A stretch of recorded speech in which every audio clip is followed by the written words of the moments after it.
বর্তমান রাজনীতিতে খুবই উন্নত একটি যন্ত্র ব্যবহার করা হচ্ছে, সেটি হলো ছাঁকনি। হ্যাঁ, চায়ের ছাঁকনি। চায়ের ছাঁকনি খুবই বর্তমানে ভাইরাল একটা যন্ত্র হয়ে দাঁড়িয়েছে। কেন এই ছাঁকনির ব্যবহার করা হচ্ছে? ছাঁকনির ব্যবহার এই কারণেই করছেন কিছু বিজেপি কর্মী সমর্থকরা। তাদের মন্তব্য, ভাই গেরুয়া আবিরে সবাই এমনভাবে মিশে গেছে, আমরা নিজেরাই কনফিউজ হয়ে যাচ্ছি কে আসলে বিজেপি, কে আসলে সিপিএম, কে আসলে টিএমসি, কে আসলে কংগ্রেস। এখন যেই না দেখলাম আমরা বিজেপি ক্ষমতায় এলো, আর সবাই যেন কেমন করে গেরুয়া আবির মেখে জয় শ্রীরাম। ভাই কদিন আগে, ভোটের আগে পর্যন্ত, হ্যাঁ, এই জয় শ্রীরাম ধ্বনিটি অবশ্যই পশ্চিমবঙ্গে, এমনকি সারা ভারতবর্ষে খুবই প্রচলিত ধ্বনি একটা ছিল। কিন্তু পশ্চিমবঙ্গে ভোট হয়ে যাওয়ার পরে তার পরিমাণটা বেড়ে গেছে কিন্তু প্রায় দ্বিগুণ। অর্থাৎ যারা উঠতে বসতে জয় শ্রীরাম ধ্বনিটি ব্যবহার করতো তারা তো করছেই, নতুন করে আবার প্রচুর মানুষজনকে দেখা যাচ্ছে এই ধ্বনিটি ব্যবহার করতে। আমরা নিজেরাই কনফিউজ হয়ে যাচ্ছি আসলে ভাই অরিজিনাল বিজেপিটাকে, অর্থাৎ আগে থেকে কে বিজেপি করতো আর কে করতো সিপিএম, কংগ্রেস বা টিএমসি। সবাই গেরুয়া আবির মেখে নিয়ে বলছে জয় শ্রীরাম। তো যাই হোক, বিষয়টি সত্যি ইন্টারেস্টিং।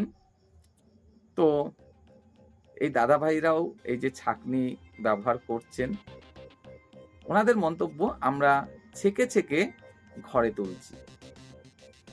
ছেকে ছেকে ঘরে তুলছেন বলতে ওনারা ওই ছাঁকনি ব্যবহার করে ছাঁকছেন। ধরা পড়ছে তাহলে যে কোনটা অরিজিনাল বিজেপি আর কোনটা অন্য কোনো রাজনৈতিক দলের সমর্থক।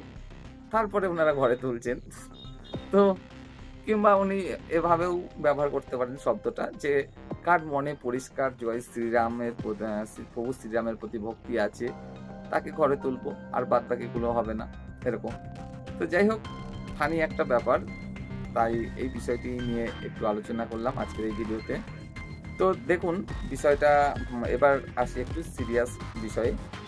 সেটা হলো রাজনৈতিক দল আর সরকার, এই দুটো বিষয় কিন্তু আলাদা, এটা অবশ্যই আমাদের মাথায় রাখতে হবে এবং বিজেপি নেতৃত্বকেও অবশ্যই মাথায় রাখতে হবে।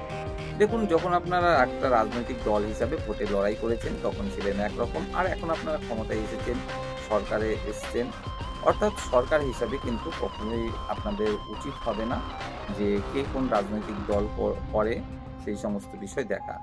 সরকারের সবসময় একটাই কর্তব্য থাকে যে রাজ্যের সমস্ত নাগরিক যেন উন্নত পরিষেবা পায় সেই জিনিসটি নিশ্চিত করা। তো এটুকুই রিকোয়েস্ট থাকবে বিজেপি নেতৃত্বের কাছে যে আপনারা, হ্যাঁ, রাজনীতির সময়ে অবশ্যই রাজনীতি করেছেন নিজেদের মতো করে। তো যখন আপনারা সরকারে এসছেন তখন অবশ্যই সুষ্ঠুভাবে সরকারটা চালাবেন এবং আমাদের রাজ্যের যেন উন্নতি হয় সেই বিষয়টা অবশ্যই খেয়াল রাখবেন। এবং সেক্ষেত্রে না, কে টিএমসি করতো বা করে, কে বিজেপি করতো বা করে, কে কংগ্রেস বা সিপিএম করতো বা এখনো করে, সেই সমস্ত বিষয় কিন্তু কোনো ম্যাটার করে না। অবশ্যই যদি আপনাদের সংগঠন শক্তিশালী হয়, আপনাদের যে রাজনৈতিক দল সেখানে যদি অন্যান্য রাজনৈতিক দল থেকে আরো কর্মী সমর্থকরা যেতে ইচ্ছা প্রকাশ করে, তাহলে আমি অন্তত ব্যক্তিগতভাবে কখনোই মনে করি না যে তাদেরকে ফিরিয়ে দেওয়া কর্তব্য বা উচিত। রাজনীতির ক্ষেত্রেও সেটা উচিত নয়, আর সরকারের পক্ষে তো একদমই উচিত নয় যে দল বা জাতি, ধর্ম, রং ইত্যাদি দেখা। প্রত্যেকের জন্যই সমানভাবে পরিষেবা দেয়া, এটা অবশ্যই কিন্তু একটা সরকারের কর্তব্য।